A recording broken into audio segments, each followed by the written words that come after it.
Susan Beneville, the writer of Awake. And I'm Brian Hess, the artist of Awake.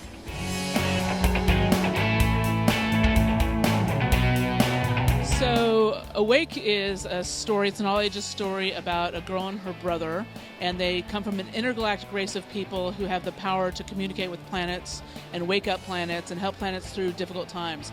So Rain, who's our main character, lands on the planet Gremon, and it's already in complete chaos. Things are going very, very badly on the planet. So she has to wake up the planet, kind of help it get its situation under control, and then get her brother out of trouble.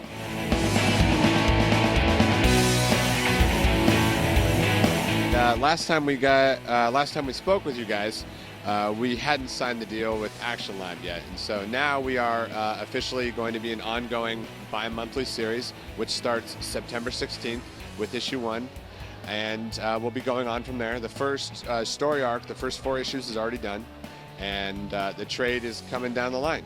And so far with Action Lab, everything has been fantastic. They've been super supportive.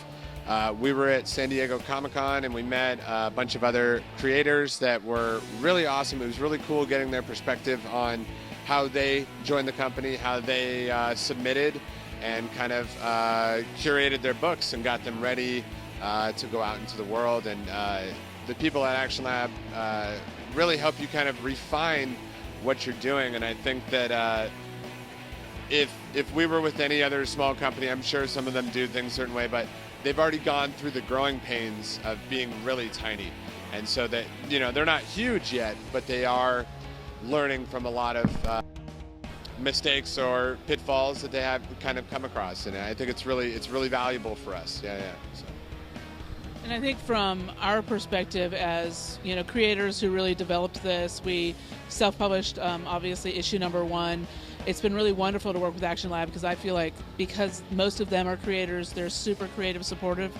So they've given us a lot of leeway to do what we want to do with the book, which has been amazing.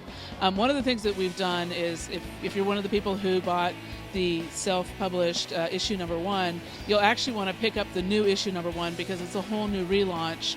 And because we had to reformat it a little bit to go with Action Lab. So there's actually a lot more content, new content in issue number 1 and issue number 2. So issue number 2 is in the September previews. So please grab your previews, take it down to your comic shop, and ask them to order issue number 2.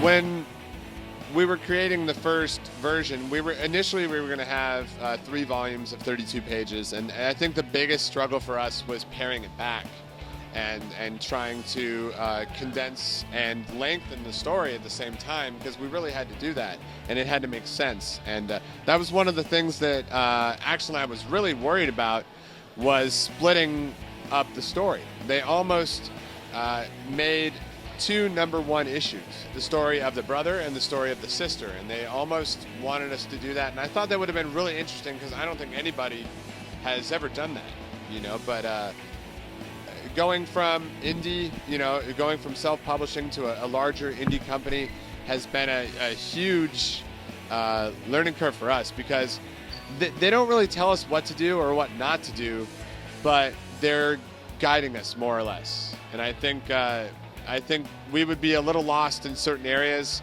like with promoting our book, getting out there, staying on top of it, and making sure we stay relevant on social media.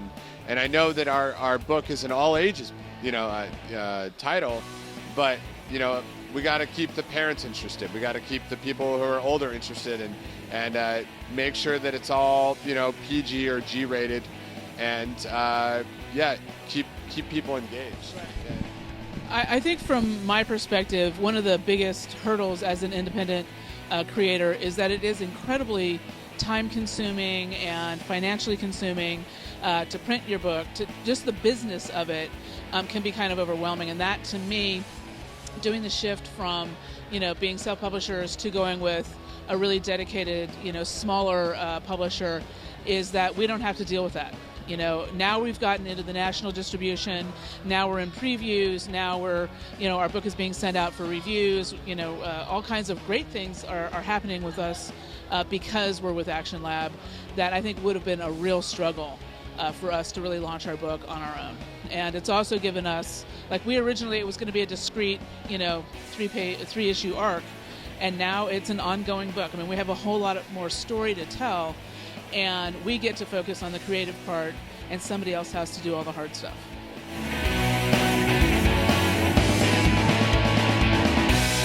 Favorite part about coming to the cons is obviously drawing for kids, and they come to the table and they're super excited about it, and they love just watching anybody draw, especially little aspiring artists.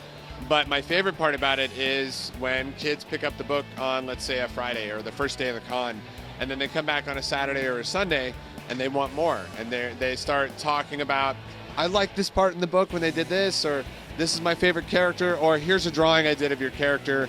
And that's my favorite part of coming to it and actually interacting with the fans, because you can read about it online, you can read comments and forums and stuff like that, but actually having face-to-face interaction is my favorite part of the con experience, other than the long hours and not knowing what city I'm in. But yeah. I think, here we're in Chicago, and it's been interesting geographically to get a different sense of different kinds of fans. And here in Chicago, I just think the people have been so incredibly friendly and easy to talk to. It's just been a really positive experience for us here. And I think for me, that is the bonus of, I know a lot of creators aren't that, outgoing or, extroverted or whatever, but we really enjoy when people come over, when they talk to us. We like going to see other creators and finding other people who are doing the same things that we are, and sort of supporting each other in moving forward. One of the biggest things I've learned about interacting with people, and a lot of people told me this when we started this whole, endeavor, was interact with people. Don't just sit there drawing with your head down. You need to really engage with people, and that has really, really helped. I've seen creators around us just sitting there with their head down all day. They don't sell anything, and they're playing cards, or they're playing on Facebook, or they're playing their 3DS or something like that. Or, and they're ignoring the people that they should be engaging with. And all those people, thank you for giving us that guidance and kind of helping the introverted person that I am kind of really help our book. So, Oh, I have one other thing. Yesterday, one of the weirdest things that happened at the con is I had a fan come up to us. His name was Corey, and he wanted to propose to his wife, and he had me do a sketch cover. His girlfriend, you're right. He wanted to propose, and he wanted me to do a sketch cover of Groot and Rocket, speaking of Guardians of the Galaxy. And it said, "Will you marry me?" in the background, or something like that. I can't remember what it said exactly, but it was the most unique thing that's ever happened to us at a con so far. Yeah, it was pretty cool. So, yeah. She said yes.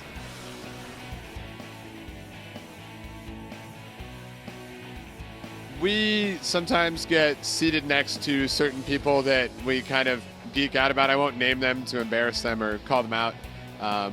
And most of the time it's an awesome experience. Sometimes you see just how kind of cut and dry people are. They come in, they sign, they leave. Others, they come in, they talk, and they just hang out. And I think that's really cool. Seeing the celebrities, they kind of get here before the cons start, and you kind of just see them drinking coffee and walking around, and they come over and they say hi. And they're kind of just people we see all the time now, especially on this Wizard World circuit. So it's coming to there's Nathan Fillion again, there's Michael Rooker. And it's cool, and they're really nice people, and they come by and they talk and they say hi, so it's really neat. But what he really geeks out over are some of the amazing action figures that he's been able to track down at these things. But of course, not helping my collection, no, it's not helping at all. So I think that's great. My wallet, yeah. Right. For me, the things that I get excited about are the things you don't see. All of the people who are like craftspeople doing, whether it's making clothes that are really interesting, or jewelry that's really interesting, or some other sort of geek culture related, apparel or art or something, I just that's what's fascinating to me, is to go and see all of this amazing creativity. I walk through here, and even like the cosplay. I think the cosplay for me, I'm just amazed at the level of attention to detail and talent and creativity that goes into that. I feel like I just want to thank everybody that does cosplay, because it totally makes the experience for me.